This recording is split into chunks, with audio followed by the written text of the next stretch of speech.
Howdy folks, Ben from Snowy's here today with another product. Today it's the Dometic vacuum sealer. Benefits of using a vacuum sealer when you're camping or touring is that it makes your food last 5 times longer. So where traditional food might last a week, you're looking at 4 to 5 weeks once you've vacuum sealed it and removed all the oxygen from around the food. That is only about a week for fish and chicken, those sensitive foods, but veggies, meat, traditional red meat, bread, dry goods are going to last so much longer vacuum sealed. It also means you can do away with using the freezer in your car, so you're making your whole 12-volt setup more efficient. You can just put it all in the fridge.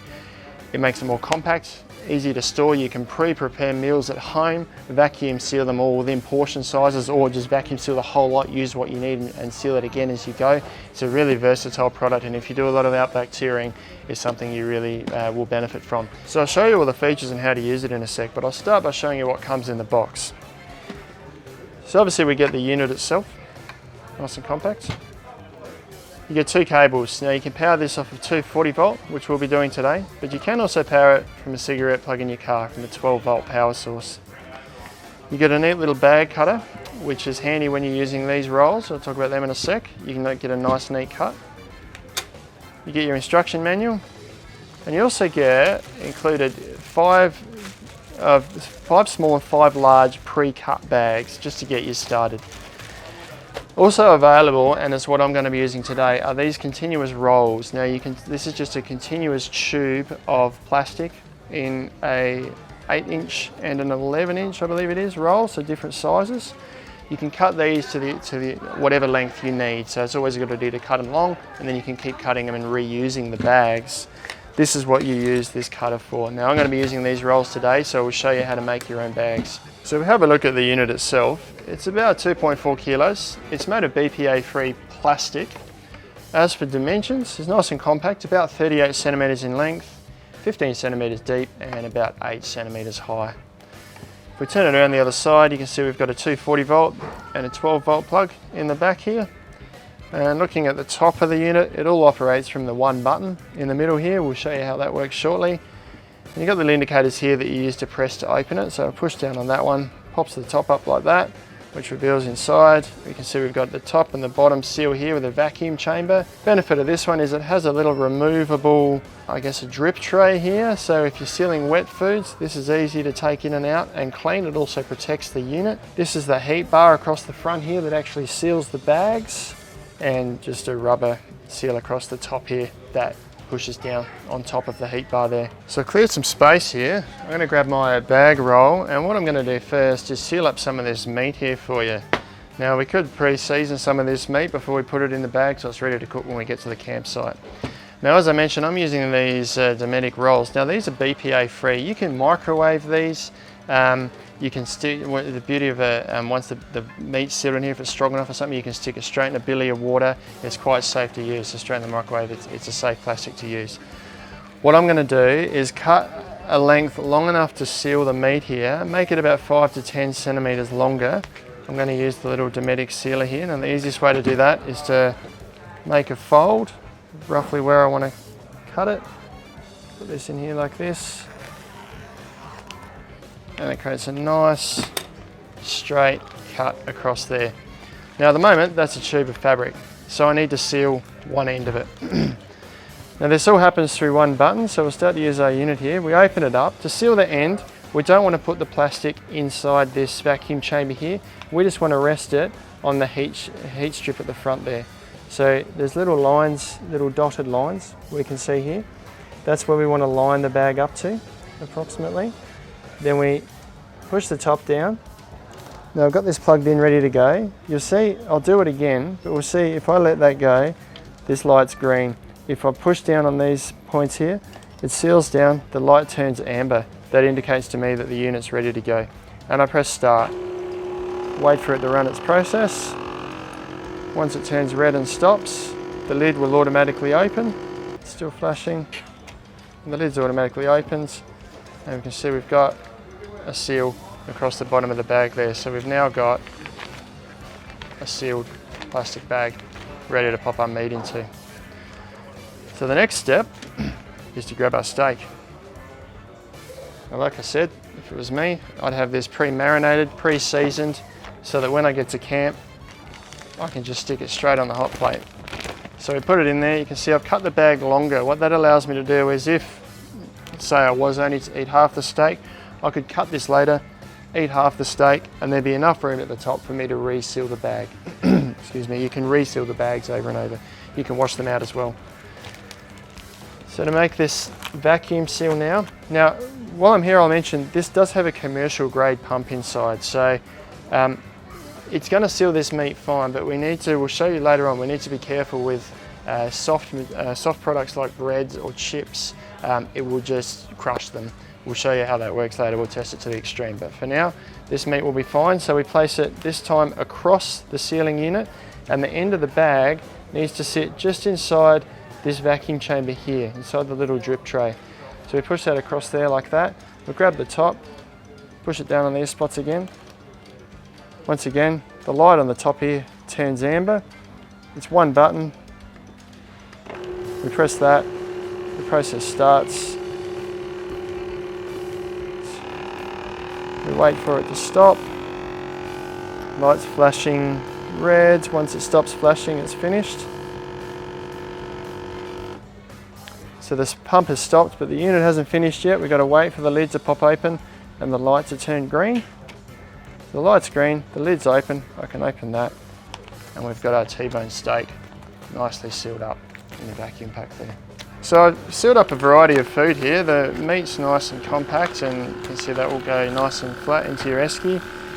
Grapes, almost feel a little bit crushed. Marshmallows, just for the sake of it. Broccoli, that's certainly nice and compact. And the capsicum, it's pretty much flattened the capsicum.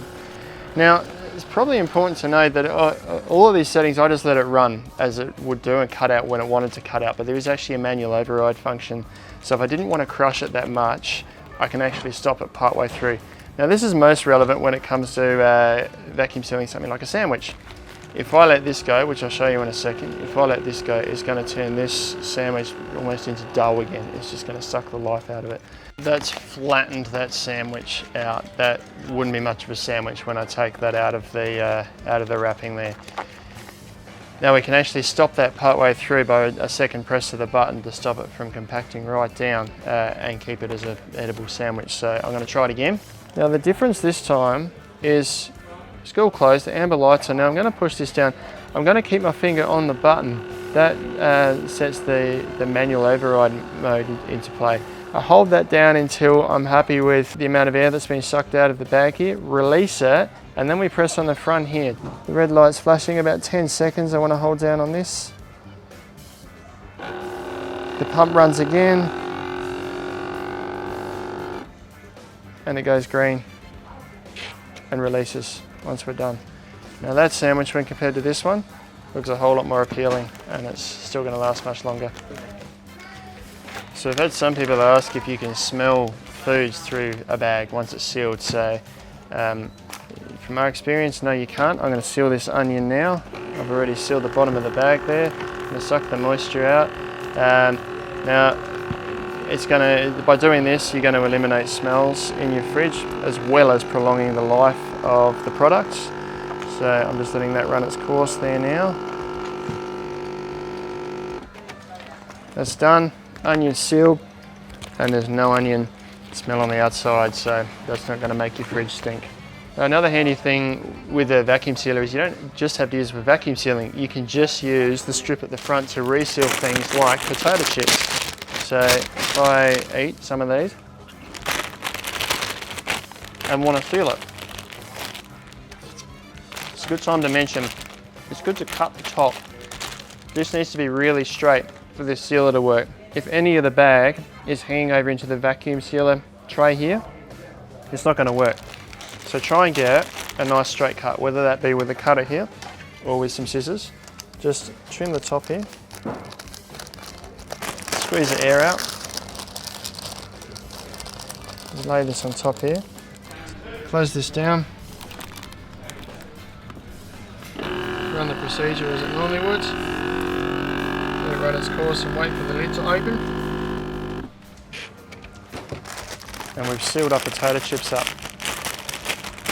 Now that can be handy for rices, flours, Soft packets like this, where you might only use part of it, you can reseal the top of that. Soft plastics like this or bread bags, they're not going to work, they're too soft, they'll just melt through. Another great thing you can use the vacuum sealer for is resealing leftover food. So I've got last night's stroganoff here that I want to take for my camping meal this weekend. If I vacuum seal this in a bag like this, reheating it is super easy. I can just drop the whole bag in a pot of boiling water. I don't dirty the water up, I can use that for washing afterwards, and I'm reheating the meal without too much effort. I could also stick the bag straight in the microwave to reheat. So I'm going to pre-cut a bag and show you how easy it is to seal up a wet meal like this. The key thing to remember is to cut the bag long. If you cut it too short, you're going to have issues with the food dripping out into the unit, hence why the drip tray's here, but wherever you can avoid it, stop that food from dripping in there. So I've sealed the bottom of the bag there, so we're not going to get any leaks out of the bottom. I'll get my stroganoff.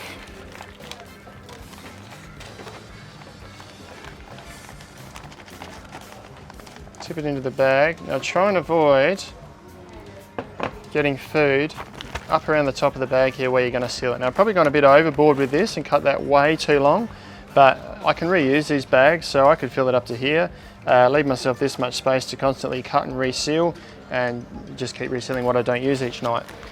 Like I said, I've gone a little bit overboard, but I'm going to squeeze what air I can out of that. Keep the moisture down the bottom, tuck it in as we normally do.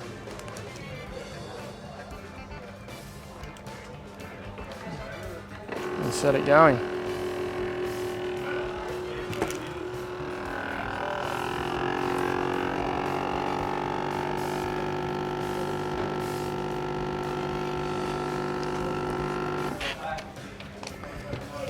And that's our stroganoff vacuum seal. Now that's going to last ages in the fridge. I can just put that straight into my billy of hot water, or if I'm at home, stick it in the microwave to reheat it and straight onto the plate. One of the quirkier requests or questions we've had about this is whether you can seal a meal on a plate. You can, and we've done it here. The downside is that it pushes the moisture over the side of the plate and the bottom of your plate ends up dirty. So no reason why you can't do it, but I'd recommend vacuum sealing your meal in your bag like this, heating it up, then putting it on your plate. It's probably a better way to go. I haven't mentioned yet that these bags, the Dometic bags, actually come with a little place to write a date and the contents here, so you know when you vacuum sealed it. One other thing we want to show you, given that this is a commercial grade pump in this machine, it will just keep compressing things until it reaches a set kPa. I don't know what that kPa is, but it's a lot. So this is an empty can. I'm going to put it in the bag and see how much it crushes this down.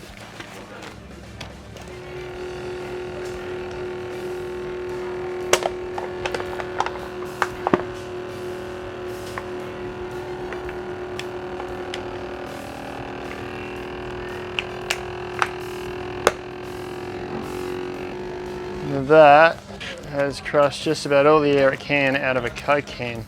So it's a pretty strong pump. I wouldn't leave it unattended. If you're vacuum sealing any birthday cake or soft items, make sure you use the manual override function. The boss wants to know if he can still use his iPhone if he vacuum seals it. So he's given me his phone here. I'm going to vacuum seal it. He's given me permission to do this. We'll see what happens. Has anyone seen my phone? It's over here, mate. He looks nervous. Come over here and call your mum, mate.